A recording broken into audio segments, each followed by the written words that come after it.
So this is from 166 to 175. The story. I look at the ring layered with fresh sawdust. I look at the skylight, at the half-hidden moon. Just thought of a story, I say. Is it made-up story or a true one? Ruby asks. True, I say. I hope. Ruby leans against the bars. Her eyes hold the pale moon in them, the way a still pond holds stars. Once upon a time, I say, there was a baby elephant. She was smart and brave, and she needed to go to a place called a zoo. What's a zoo? Ruby asks.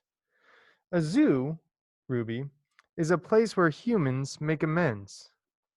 A good zoo is a place where humans care for animals and keep them safe.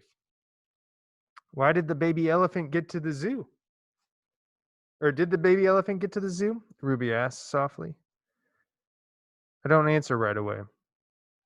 Yes, I say at last.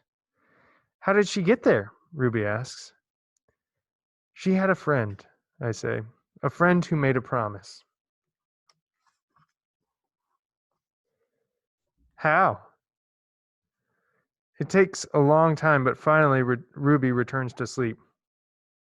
Ivan, Bob whispers, yawning. What you said about the zoo, how are you going to do it? Suddenly, I feel as if I could sleep for 1,000 days. I don't know, I admit. You'll think of something, Bob says confidently, his voice trailing off as his eyes close. What if I don't? I ask Bob, but Bob is already asleep. His little red feet dance, and I know that he's running in his dreams. Remembering. Bob and Ruby sleep on. I don't sleep. I think about the promise I made to Stella and the pictures I've made for Ruby, and I remember. I remember it all. What they did. We were clinging to our mother, my sister and I, when the humans killed her. They shot my father next. They chopped off their hands, their feet, their heads. Something else to buy.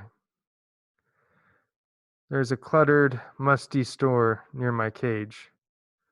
They sell an ashtray there. It is made from the hand of a gorilla.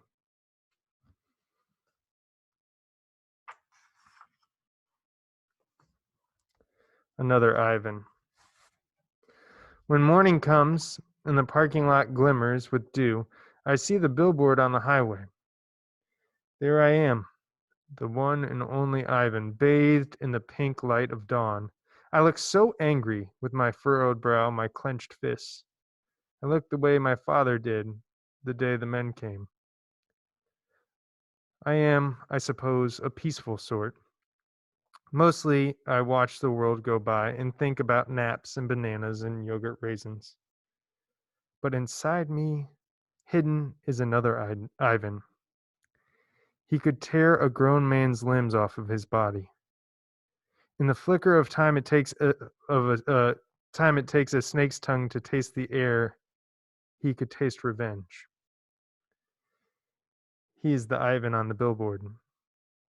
I stare at the one and only Ivan, at the faded picture of Stella, and I remember George and Mac on their ladders, adding the picture of Ruby to bring in new visitors to the Exit 8 Big Top Mall and Video Arcade.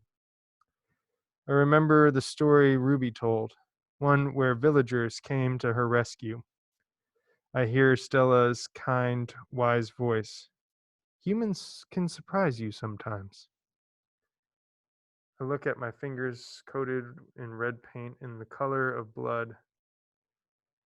and I know how to keep my promise.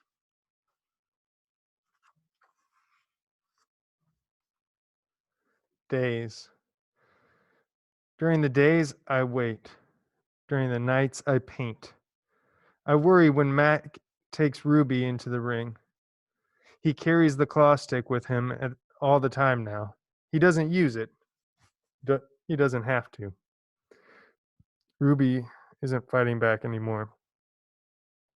She does whatever Mac asks.